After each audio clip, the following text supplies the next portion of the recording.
Channel of Vadodara.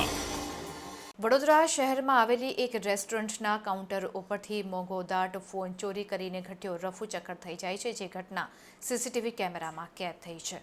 Vadodara શહેરના મુક્તાનંદથી VUDA circle તરફના માર્ગ ઉપર નાયલોન પાઉંભાજી નામના રેસ્ટોરન્ટના સંચાલક ભાવિન વાઢેરાએ 24 જાન્યુઆરી બુધવારની રાત્રિએ પોતાનો અંદાજે 1.5 લાખની કિંમતનો મોબાઈલ ફોન કાઉન્ટર ઉપર રાખ્યો હતો.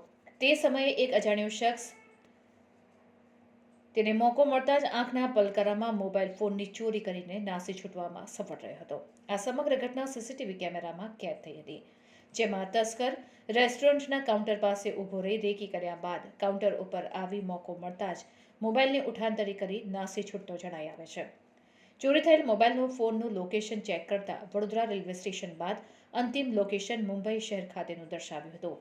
આ બનાવ સંદર્ભે રેસ્ટોરન્ટ સંચાલકની ફરિયાદના આધારે કારેલીબાગ પોલીસે અજાણ્યા શખ્સની શોધખોળ હાથ ધરી છે.